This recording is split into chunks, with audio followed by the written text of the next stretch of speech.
If you vote for me, all of your wildest dreams will come true. Welcome, my friends, to the VFX Promotion Podcast. You'll see it when you believe it. Getting it to 90% is half the job. Getting it to 95% is the other half, and it's painful. And it's slowly turning small dials and barely seeing differences. And the grind of not giving up just because you're tired or because it's due. You have to find ways to get people that are going to take it from 90 to 95. My guest today is extraordinarily gifted when it comes to planning and executing the visual effects shoot. I myself work independently from time to time as a freelance visual effects supervisor. But Sean, meanwhile, has built an entire company, Zero Effects, with teams of experts to help ensure on set that the best decisions are made to execute VFX in post. I found this conversation really eye-opening in a couple of ways. One, it's fascinating to learn how Sean found his way into this position without it having been his initial plan. And two, his insight on how to work in the high-stress environment of feature film VFX is deep. Please enjoy my conversation with Sean Devereaux. All right, well, today we are talking with Sean Devereaux. Hi, Sean. Hi, Mark. How you doing? Great. Great to meet you. You too. I have a list of questions here, and I'm just going to go through them, and we'll just chat about your work. Specifically, we're focusing on your role as a VFX supervisor, and so we're going to get into that. But to start, I have a question that Joey gave me. So it says, you've had a pretty interesting career. Can you give our students the Cliff Notes version of how you ended up running a badass VFX shop in Boston? Well, the quick story is I started my career in 1999 in LA. I moved there from Boston to take an internship at Digital Domain. They had just won the Academy Award for What Dreams May Come and Titanic the year before that. And they were the only place I wanted to work. And I went there and happily worked for free. Was hired on, spent 8 years there with a year off here and there. But it was a phenomenal way to start my career. Started in compositing, then did a year in ILM. I did a year in New York City for fun as well. But at some point, my wife, who's also from Boston, and I got pregnant with our first baby, and she wanted to go back to Boston.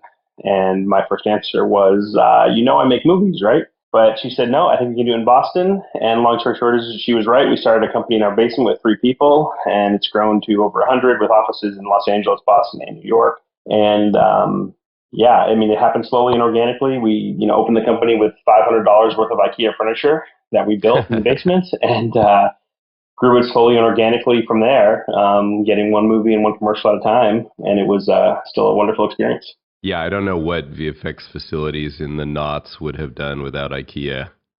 Seriously. Wow, so your wife threw down. Is she also associated with the business, or was she going more on instinct and what she knew beyond VFX to say that you guys could make this work in Boston? Yeah, she's an actor as well. She mostly did commercial work. She was in the business enough to be understanding of long nights until we had babies anyway. But not directly in visual effects. Right, yeah. My son was born 10 days before I started work on Day After Tomorrow, which is a show that we both worked on. Yeah. Yes, ouch, ouch. All right, well, we've got a few different things to talk about here, and we're going to kind of start with the fundamentals. So let's talk about gear a little bit. As a VFX supervisor now, and that's what we're going to kind of focus on here for a bit, what do you provide to your client and to whoever's doing post-production, and what information is most essential for you to get while you're on a shoot? And maybe before we even do that, why don't you give a little overview of what a VFX supervisor does generically? Great, yeah. So I should have started my career part with this, but my degree is in graphic design. So I'm a Kismet spirit with motion graphics designers as well. So I definitely come from that world a little bit as well. And what a visual effects supervisor does, really on any set, but I'll speak more to feature films. Really, we're in charge of making sure the budget is handled well and the director's vision is delivered on time and on budget. And that's a kind of overall wide scope definition because it's an overall wide scoping job. Sometimes that means I'm helping in pre-production, go through the script with the director and the producer and even the screenwriter to make sure we can make that it's worth spending $1 million on this one scene for visual effects and moving it somewhere else. Sometimes it means I'm on the set and yelling at the production designer that they can't put a blue screen there. They actually have to build a wall because otherwise it's going to cost too much money to replace it later.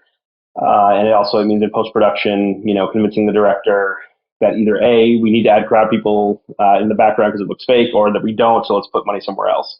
It's kind of a constant battle every single day, and with the ultimate goal being to deliver the director's vision on time and on budget. So what you just described sounds like that would be happening in meetings before the shoot ever happens. Yes. And it also sounds like you are keeping your eye on the budget, not just for production, but particularly for post. It's all one budget at that level. So yes, exactly. All right. Well, I'm very interested to talk about the planning portion of it. The specific question that I set up here was about the on-set part. So when you're actually supervising on set, tell us a little bit about the tools of the job and what you're actually providing to the production. Before I talk about the specific tools, because there's so many different ways we can go with that, just to kind of empower everyone listening to this, one thing that's, as post-production people, especially people that start in post-production, it's so easy to get bullied into letting the set move along and take the sacrifice on the back end. So if a green screen or blue screen isn't lit well, or they have a light stand in the set and it'll take 20 minutes to move it and still keep the lighting, so often we can get bullied into doing things that we might know are going to hurt later. But we'll do it because the people on set talk with aggression, and we know time is money, and they push us into things. And then sometimes it is the right decision. It is the right decision, of course, to say, yes, we're not going to spend an hour to move a light stand. I'm going to paint that out for, a couple $1,000s. It's not going to be that big a deal. But really, one of the biggest tools you can bring to that set is your own idea, and not give the crew more grace than you give yourself or the crew that'll be working in post. Because ultimately, it's so easy to say, yes, we got this, we can do it. And that could mean more overtime for your crew. It could mean more cost to the company you're working for. Ultimately, it can mean a worse product for the client, which they certainly don't want. So I'd say the biggest tool you can bring is your own opinion. And when you know something is going to be sacrificial to the post process, it's very important to respectfully and politely say that, and with definitive action. The producer can still, say, well, that's too bad, we'll have to deal with it later, fine. But you need to at least be able to share that opinion, because if you keep compromising the post process without pushing back, at some point it will cost someone money, and at some point you'll be responsible for that. Right. I really like that. I really like that take on that process. You're interfacing with the producer on set, and who else are you working with most closely? Well, as the supervisor on a movie, on a feature set, for sure, it's the director. It's I'm on the right hand of the director. Especially when you work with directors that you worked with before, it's a very collaborative, very trusted relationship, and that's definitely the person I talk to most. Now, when it comes to money and financial decisions, I will typically talk to the producer more. I rarely discuss finances with the director on set. I spend a lot of time speaking with the director about finances before we start shooting and after. But in the middle of a day, when he's trying to get the right performances and make sure we get everything shot he wants to get shot, he does not need to have a conversation about a visual effects cost of anything, unless it's a significant problem. So we talk creatively, we don't talk numbers, but before and after, I'll talk about numbers. Yeah, I mean, I would assume on set it's more about aesthetics, and probably the director and the DP are the main ones you're interfacing with. Yeah, the DP is definitely a big role as well. But I would say the director even more often, honestly. I have another question, actually. So when you take on this role where you're in meetings prior to the shoot and talking already about post, do you ever or often stay engaged into the post-production process as well? For me, it has been the case. I don't know if other supervisors have that experience, but I think for bigger budget movies, it's certainly the experience. I think when you get to lower budget things, it's certainly probably everyone wants to save day rates. So you probably have less days. But the benefit of owning a company through this as well is that my fee is kind of bundled into the contract. So I was able to be there without having to, every time I show up at a meeting, have to send another invoice for my time. It was kind of like, nope, this is a package deal. That totally makes sense. In other words, you're like many VFX people bidding the job rather than a day rate. We'll do hourly breakdowns for internal purposes, but we never show the hourly breakdown to clients. Yeah, that seems wise. And that business model has kept you going for over a decade, so I assume it's working. Yes, and expanding too, which is very exciting. Oh, fantastic. So what does expansion actually mean in your case? It doesn't seem like you could easily delegate the job, but I'm probably wrong about that. Easy. I mean, in any business, delegation is honestly one of the hardest things, and every small business goes through it. And honestly, the biggest key to delegation is hiring people that are smarter than you, and then trying to teach them the things you do well, teaching them to the next level of leadership down. And if you can do that well, you're off to the races. I didn't do that well for my first few years owning a business because honestly, I had no experience doing it. But really, the last year especially, it was really wonderful to spend time with people that are smarter than me, but I might have had different experiences and help teach them through my experiences of like how to walk into a room with an A-list director and be able to understand the question behind the question. Most A-list directors, when you meet them, the question they're actually asking you in the room is not the question they're actually asking you. And to help people on my team interpret what the actual question is was honestly something I didn't think I could delegate as an example to what you're saying. But it was so vital because once I figured out you can teach that, it allowed us to have not just one supervisor and me, but 3 or 4 supervisors that were already qualified to do the job. They just needed more experience having those kneecap meetings with directors that think everyone's out to get them. So let's talk about this for a second, because people listening won't necessarily understand this part, and I'm actually curious how it jives with your experience. So on larger productions, Hollywood features, there's going to be a supervisor on the side of the movie who is working with what we call the above the line people. Yes. The director and so on, and going to be representing the studio and the production to one or more visual effects houses, often multiple. And then in the visual effects house, there will be also a supervisor who is in charge of both the quality control and the budget for the VFX facility. The role you're describing is on the studio side. Correct. And have you ever worked on the studio, on the VFX studio side as well? I mean, honestly, my role was kind of both. So I would supervise for the studio. I'd be the production side supervisor, manage all vendors, including Zero.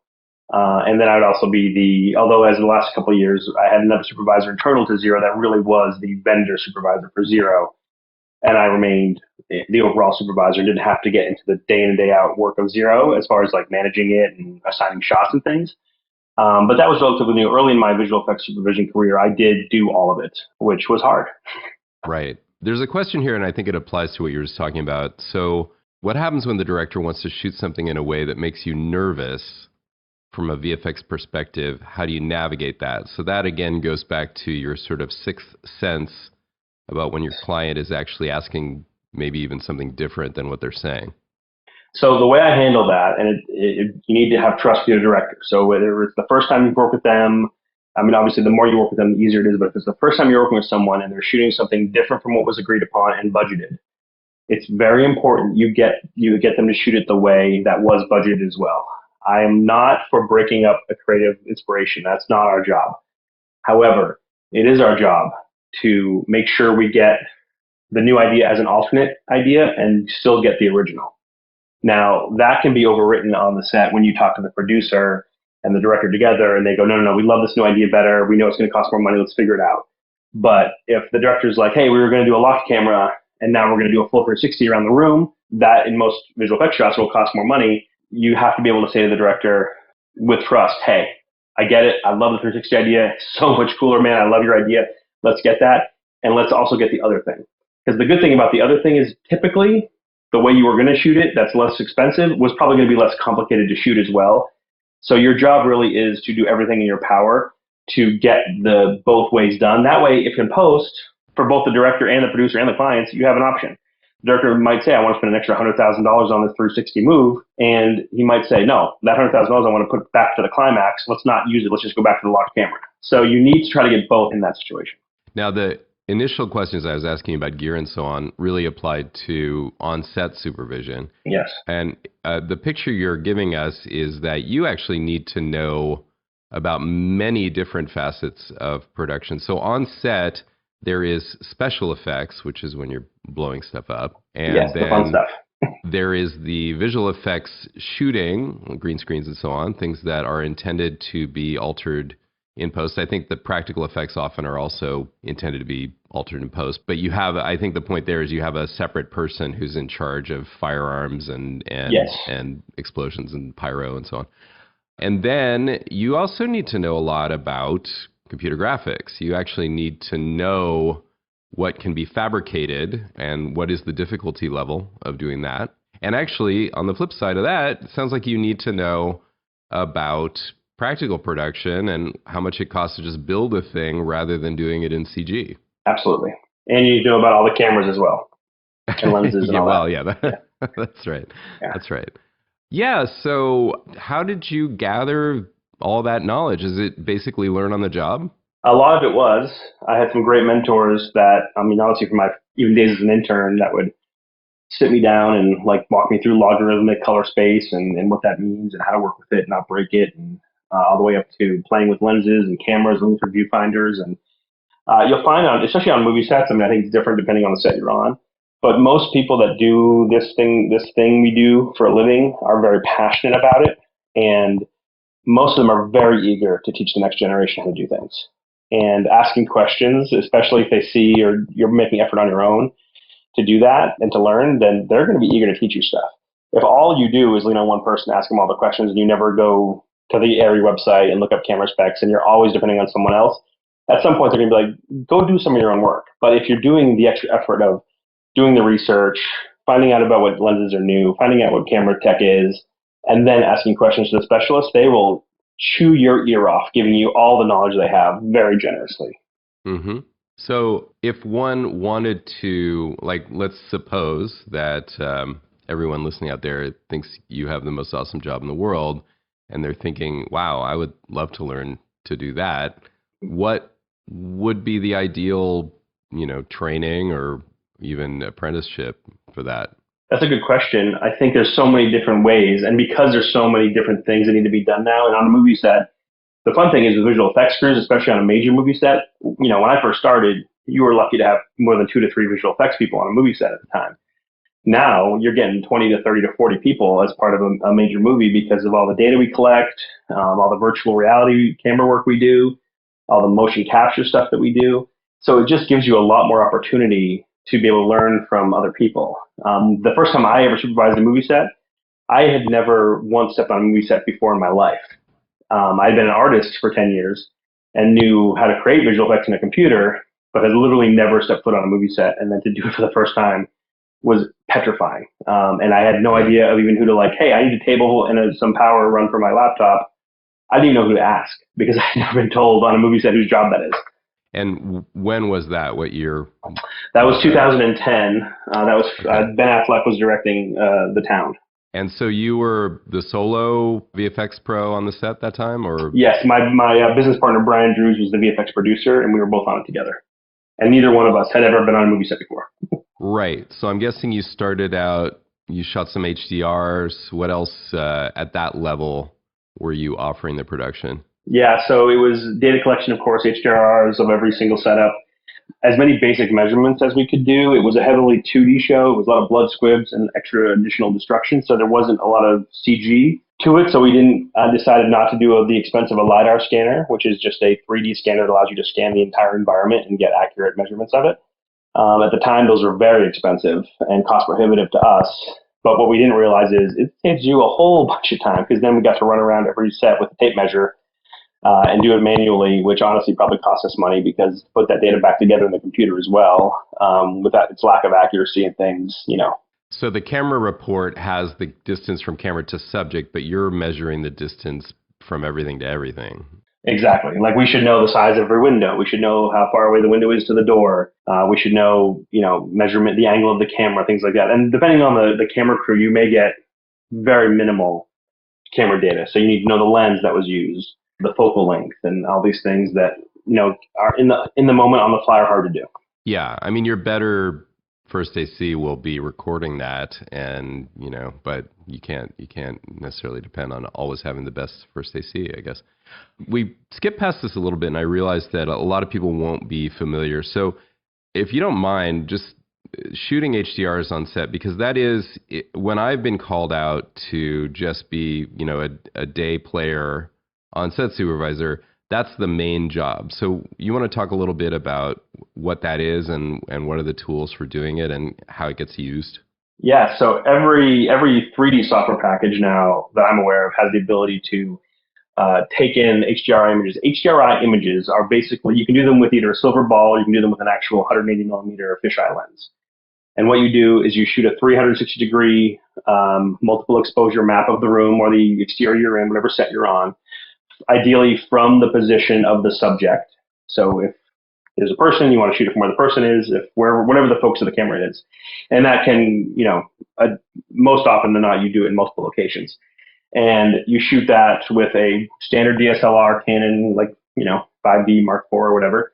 And then and it's usually about 9 exposures, and you shoot it in 2 different directions. So you get 180 each way and then 360 total. And what that builds for you is a 360 degree dome that allows you to change exposure from no lights to all the way full lights blasting on. And those images can now be put into any 3D application and literally be a light source. So just to clarify, you're using an ordinary camera, but you're taking the same image at 9 stops. Yes, correct. Right.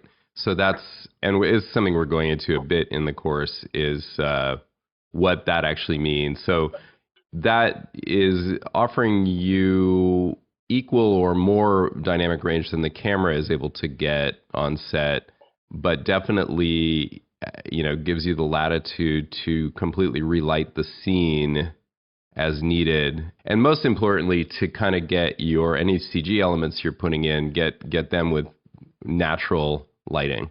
That's the most important thing, because if you're going to say you're going to add a laptop or a sphere or something to a scene, if you don't get HDRIs, then you have a lighting artist who has to be significantly more talented to be able to position the lights properly and put the sphere in the right place. With an HDRI, as long as it's orientated properly to the camera, it's done. Basically, the sphere or the laptop or the object you're adding is lit identical to as if it was on set the day we shot. And even if you tweak it for creative purposes, it's a wonderful place to start, where it's just like, hey, this is what it would have looked like if we shot it on the day. Then after, you can go back and tweak it, make it look prettier or whatever.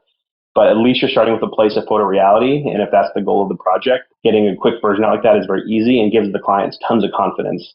Even if they have notes on the look of it, seeing that it looks real is just a great step to get past as quickly as you can. You also mentioned that now there are a bunch of sub-specialists that will be out there taking their own measurements or offering their own observations. And I haven't experienced this 30 or 40 VFX people on set. So tell us a little bit about who those people are and what they're focused on and how communication works with that many different people. Really, there is, because of the amount of digital work that happens after now, and it's becoming more and more common even on smaller films. And by smaller, I mean like $80 million smaller films. It's not reserved only for the Marvels anymore. Now 30 or 40 is reserved for the Marvels and the Avengers of the world. But, I would say a typical crew I have with me on Equalizer 2, I had 15 people on our busiest days. And there's a lot of different specialties there. We had 2 different people doing set survey, which, if you guys know, when you're driving down the highway and you see someone on the side with a tripod and this weird thing on top that's yellow, and you wonder what they're doing, that's a survey kit. It's literally giving us measurements of everything, and from a single point, a single zero origin point. And we do that for the entire set, for all sets. That's a low res, low detail model, but highly accurate and great for camera tracking. We also have multiple people that do LiDAR scanning, which is a very dense mesh of the set, a little bit less accurate, but it gives us the ability to recreate any piece of the set in CG relatively painlessly. We also have people that are locked to each camera, and on that shoot, we had 8 cameras running at a time, so we'd have multiple people standing next to cameras, making sure they were getting all their camera data, making sure we weren't putting things in the frame that couldn't be. So, for example, on Equalizer 2, we had to create a hurricane, and there was not enough fans to actually blow most of the things around on set because the set was so big. But camera operators would love to put things in foreground, because if the wind blew them, it would look like a great shot. However, if you put a plant in front of a camera and no fans hitting it, then it looks really stupid. And now we have to paint out this foreground plant to be able to put a CG plant in that's blowing in the wind. So we had people literally just standing by, camera operators, going, all right, frame your shot the way you want it, put the plant where you want it, and then pull out the plant right before we shoot. Because they would just start shooting through stuff. It's their job to make it look great, but they wouldn't check to see if a fan was near them. And if there's no fan near them, now you're adding a tremendous amount of work, or potentially killing the shot's usefulness, because it would cost too much money to take out a plant that's taking up half the frame. So it's really a lot of thinking ahead and working with your producer, your visual effects producer, to go, okay, what are all the potential problems here? How do we solve them? and let's make sure we put the right people at each camera, at each location, make sure we get the data we need. With someone like Antoine Fuqua, the director of Equalizer 2, he is a run and gun, let's move, don't slow down my set, let's get stuff done. So with people like him, you have to overcorrect, and you have to get more data than you think you might need. With Equalizer 2, 15 people was what we needed. I think if Antoine was more of a shoot exactly what the storyboards say, then we could have probably lost 5 people. But in that case, I don't want to slow down his process, and I want to make sure we can make him a killer hurricane. So we're going to overcompensate for that. And does that involve previs? Are there quick previses happening? Because in a case like that, if you're not going to get a chance to look at a storyboard, and you know that, for example, it's going to be a handheld camera, which is going to add some degrees of difficulty, is that a case where you would mock it up? Yeah. So what we did with him in the case, well, I'd worked with him. That was my 4th film with him, my 5th project. So there was already tremendous trust. So instead of doing a full previs round of things of Denzel Washington running through streets with stuff blowing, instead what we did was we did full photoreal previs of all the elements we were creating. So trees that were blowing, power lines that were blowing, paper flying through the air, debris flying through the air, different types of plants, different types of trees, different types of bushes, paper, flags, everything, and show them as individual renders. So he could see on set, and we could literally sit in front of a monitor and go, yeah, put that tree over there, and put this flag over there, and put that cone bouncing across the street here, and put that fence shaking more. So instead of trying to build the whole scene for him, we literally had available to us hundreds of different elements that were being affected by the hurricane, that as he's composing his A-camera shot, he can literally go, yeah, we'll put this thing over here, we'll put this thing over here. So that although we didn't go to the point of actually doing real-time graphics on that set, he could still look at it and go very quickly, oh yeah, this framing looks great because we're going to put this, and this here. And then we had all these wonderful notes because we had a couple of script coordinators with us that would take all these notes and really write down the asset name. So as soon as we got the shot from editorial, boom, we had a list of 25 elements Antoine has already selected. It was a button press, get him in there, send it back to him roughly as kind of a post-viz, and he can go, yes, that's my shot. Amazing. And so those elements were practical or CG? CG, fully simulated. Okay. Yeah, okay. So it's striking me as I'm listening to you that we really haven't had a chance in this course to get into pre and post viz, and it would be great to pay a visit to that from the point of view. In my experience, there's a certain type of CG artist who's well suited, at least to previs, and so I'd be curious on your take on, what kind of artists do that, what the work is like, and kind of lay out previs and its more recent cousin postviz. Previs is a very creative part of the industry, which is a really fun part to play in. I think when it's done right, it can really help make a movie better. And the CG artists that do that, you're literally making something from nothing. And that's one of the rare cases in visual effects where you get to do that anymore. It's not a normal situation. Like once you get a shot, once there's some photography, we didn't create something from nothing. That is something that's there that someone gave us. Even if we hate it, we at least have something to start with. With previs, there's nothing to start with. You have a script, maybe you have a conversation with the director or the producer, and you have to start creating stuff. And you need to bring your ideas to it, and you need to be quick, and you need to send iterations, and you need to hear feedback and adjust quickly to it. So it takes a person that has the mental stamina to kind of go, hey, I can work for 2 days on a shot, be told everyone hates it, and start all over the next day. And do so in a way that doesn't crush your spirit, which does take a special soul. But the people that do it typically have that kind of spirit, and for me, it's a very fun process because that's the sandbox you get to play in, and there's no limits. You don't have to worry about the budget right away. You can just go, what would look really freaking cool, guys? Let's get this thing done and let's make it look as awesome as we can, and then let's pull back as we need to worry about budget and things. So it's a really fun part of the process for previs. Post-viz, although similar, if you actually have original photography from production, that's your constraint. So while that's just still some creativity to bring to it, by that point, now you're kind of just using post-viz as more of it's good. It can be for editorial, just so editorial can see the big robot crashing through the wall, because all we shot was a big wall, right? They need to see where the robot's going to be. So that's kind of a level of post-viz that's a little more creative, but still constrained by that. And then there's a kind of post-viz that's like, we just need to make sure this is what we shot is going to work. So like, for example, like with Equalizer 2, like I mentioned, Antoine picked out certain assets while we were rolling. Post-viz on that is we take the shot in, we track the camera very roughly and quickly, we throw the elements in, we send it back. That's a post-viz of what Antoine has already done. All that is not to say anything except Antoine is hey, this is what we talked about on set. Is this in alignment with what you remember? That's it. It doesn't solve if it's photoreal. It doesn't solve if the trees are the right size. It just says, hey, are we moving in the right direction? Let's have a quick visual conversation with this thing. Let's get tweaked, and now let's start taking it to final. And post-viz is just a lot less creative because you're focused more on the details, where pre-viz, it's more big sweeping stuff, and pre-viz can get technical. I mean, the first round of it is very loose and like, let's figure this thing out. But in some cases now, once it gets to a point where it's approved, well, now it might require big crane shots. We have to work with the producer to make sure a crane's on set that day, or it's a motion control rig that we need to make sure is going to be set up, and we have to take the camera data from previous and ingest it into the motion control rig. And it can get very technical, but at its purest form, it's let's figure out what this movie's going to look like and get it done quickly and have a lot of our work thrown away, because that's the process. Yeah.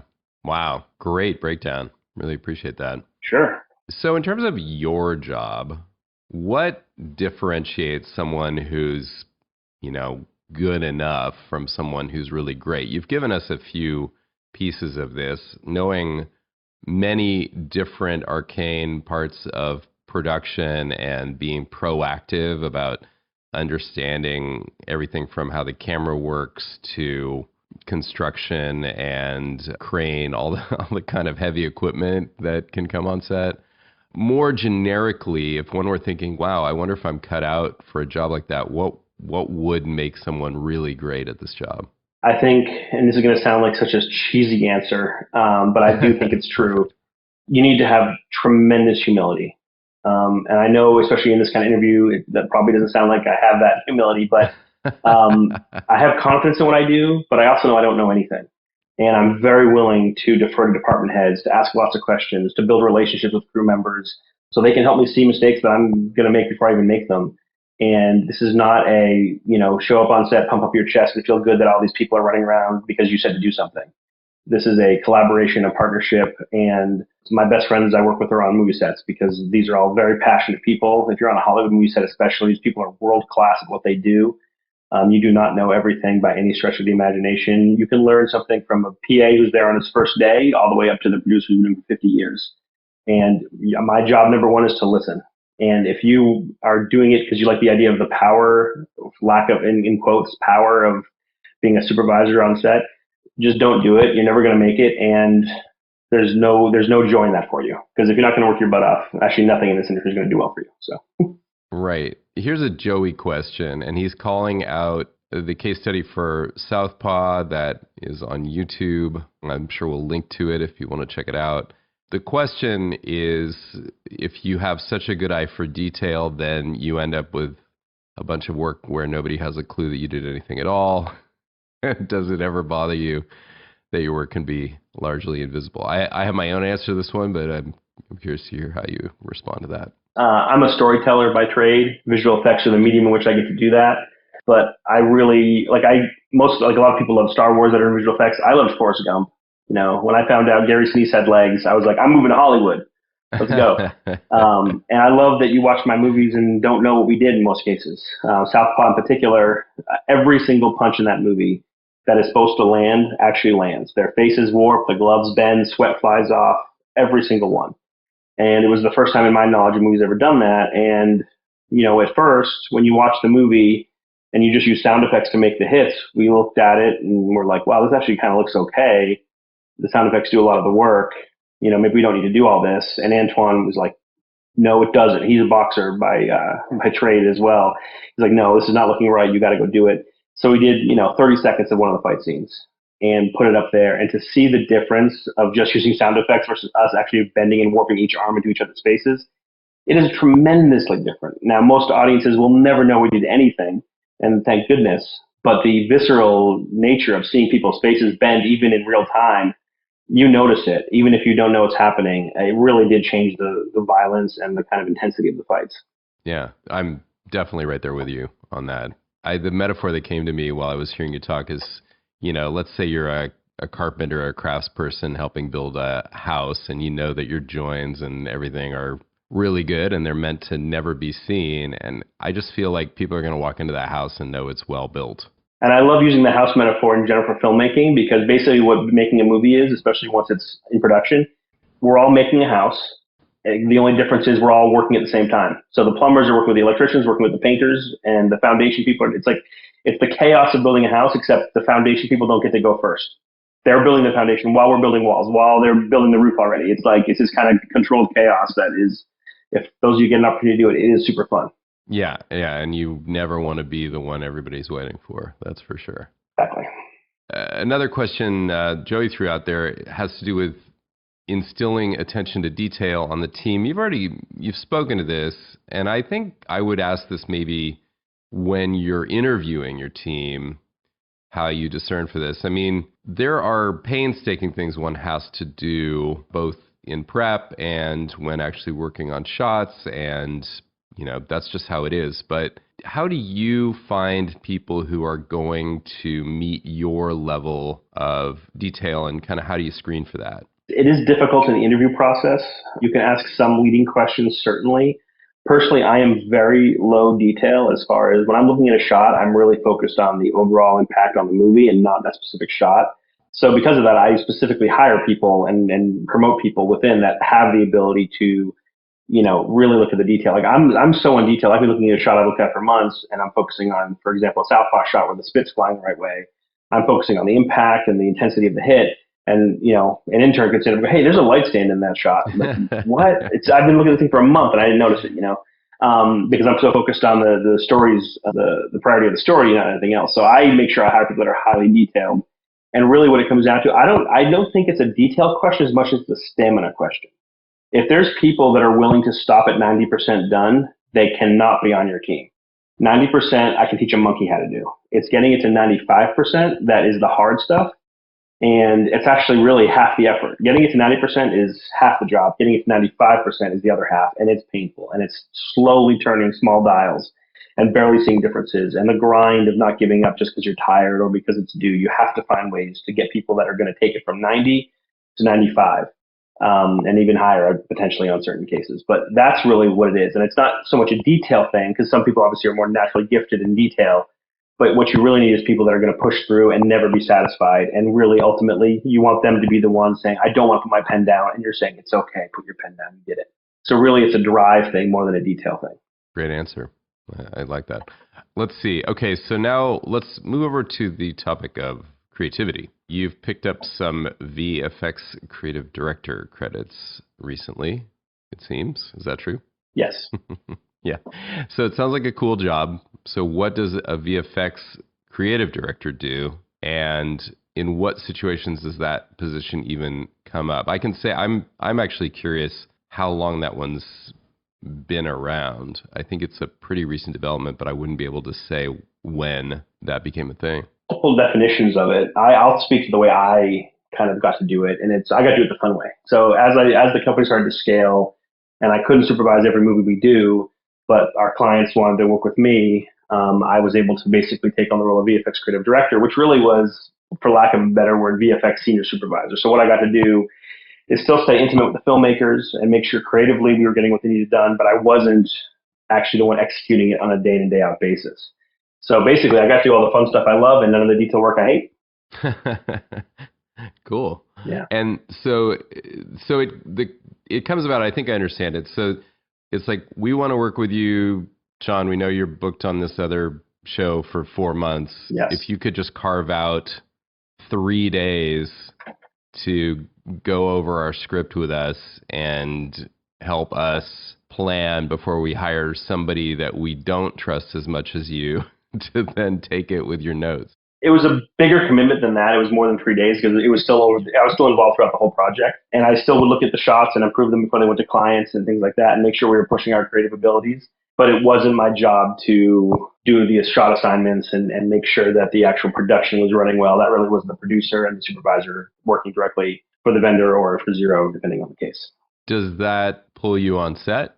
Only on occasion. It's more of a I'm kind of the guy behind the glass case, break in case of emergency. And that happened a couple times. Or if I could just sniff that there was something going awry, I might show up on set for a couple of days to keep people on their feet and make sure we're on the right direction and make sure the producers knew I still had their back and things like that. Yeah, I mean, it was kind of one of those, it's really a great way to put it is, honestly, I'm the guy in the glass case. If there's an emergency, break it and I'll be there. And it's my job to kind of foreshadow potential risks to avoid that. But it's a much more collaborative experience, bigger picture, and not focusing on the individual shots. It was more speaking in scenes rather than shots, if that makes sense.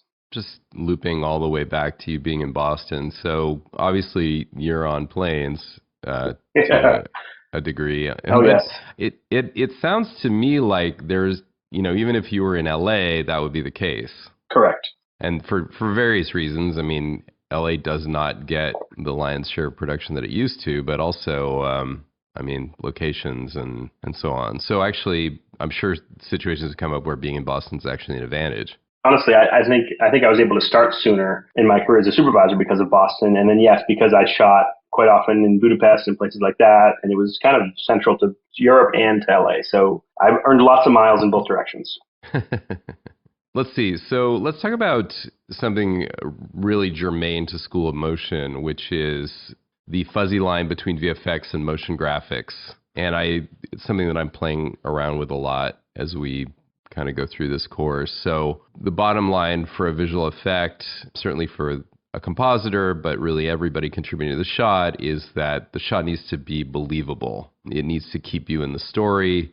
And in motion graphics, you're often permitted to break believability to show something much more astonishing and incredible, and what the hell am I even looking at? But over time, we're seeing more and more visual effects that really break into the realm of like, what the hell am I looking at? And in this course, I'm also instilling MoGraph artists with the make it believable skills. So Great. I'm just curious where you've seen this evolve in your time, in your couple of decades doing this work. Yeah, it's a good question. Motion graphics and visual effects really are becoming much more interchangeable. When you look at, the finale in Doctor Strange, the only thing real in that was, Benedict Cumberbatch, and everything else was motion graphics. You can call it visual effects, but it was a completely surreal, made up, very colorful world that certainly fits much more in the motion graphics category than it does in visual effects category.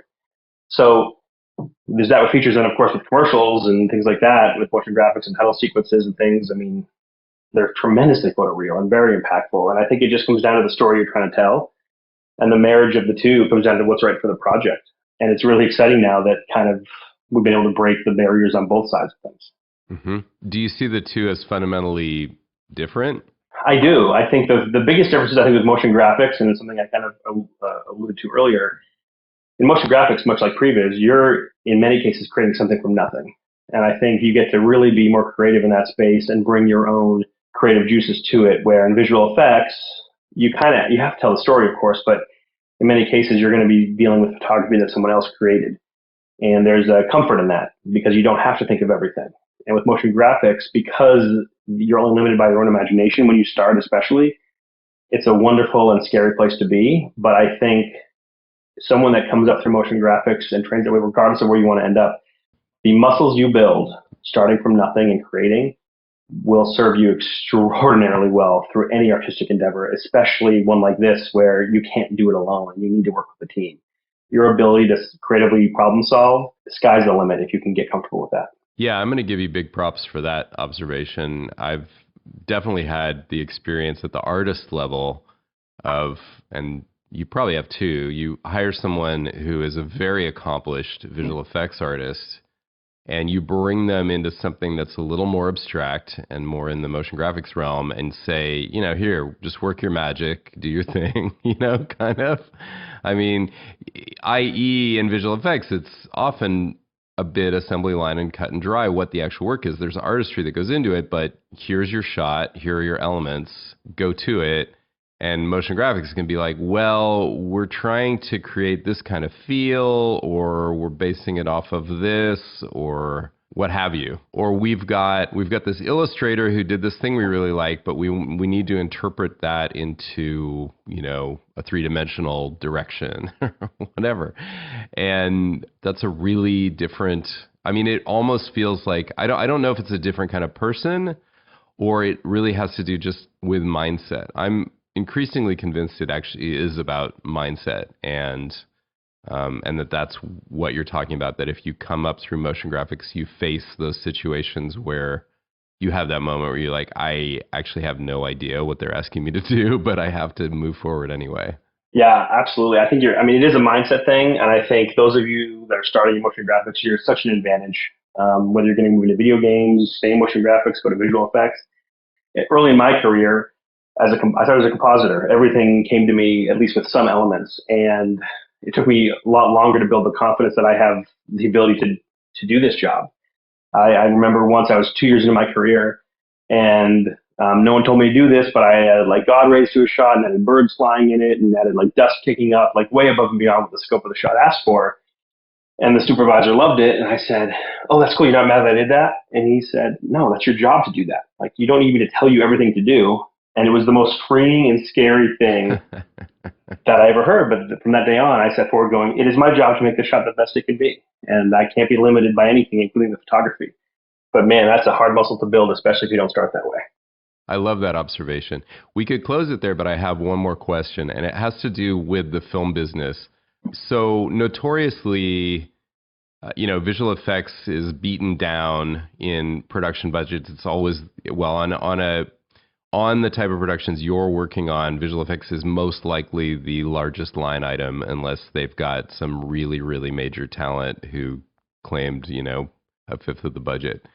And so there's this downward pressure, and it sounds like already you're in a little bit of the eye of the hurricane of that, where you're actually being brought in both to big picture save money, but also without quite the same, just grind it out kind of thing that some of the shops that are having to do the late stage visual effects have to go through.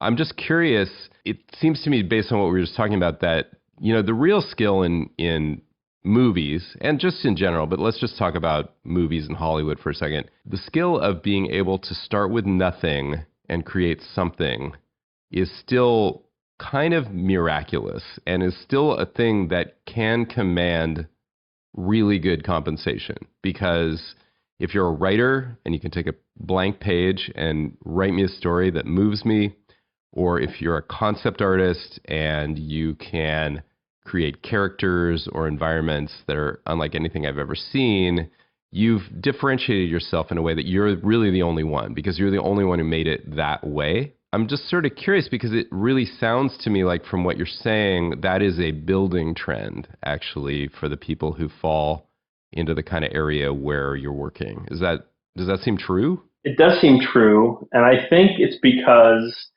as we get better at these things, as we get better at creating, as the tools get better, the specialty of just being able to do rotoscoping, for example, which, look, 30 years ago, rotoscoping was double tough, everything was hard. Now, rotoscoping is virtually automated or at least outsourced. Even CG characters, which 10 years ago, doing a real human would have been considered ridiculous. And now we have multiple movies with CG humans that most of the audience doesn't know it's there. So with that kind of thing, and why I think it's so important to build those muscles of creating something from nothing, is that like any business, but especially this one, this is a relationship business. And I am not the best artist out there. I am not the best supervisor out there. But the reason I get working with the same directors over and over again is because I built a level of trust with them and they know for sure that I'm going to deliver what I say I'm going to do. And they would rather keep working with me rather than going and looking for the next great visual effects supervisor, because they know I always will deliver what I say I'm going to do. And that's a relationship game. And that's something that I think I don't want any of you to forget, that it doesn't matter how talented you are, if you're not building relationships, and by that I do mean friendships, with people that want to fight this fight with you, at some point you will hit a lid on your career and just not go any further. So just don't lose your heart for people in this, and don't lose your collaborative nature, because ultimately, no matter how talented you are, that will be the lid that you have on yourself. Wow. Sean's attitude and approach are solid 100% professionalism. I don't know about you, but if I had $80 million to do a modest-sized movie, since that's what it would take to hire him, I would trust him to ensure what he did on set would help me in post-production and with the overall budget and creativity. You also had the opportunity here to learn about a variety of positions most people don't know exist in pre-viz and post-viz, and in specific subspecialties on location. So, if you ever feel restless about working directly in feature film post-production, or even just sitting behind a desk, remember that it's a solid knowledge of VFX in general, and compositing in particular, that gives you the authority to go on set in a supervisorial or specialist role. Something worth thinking about.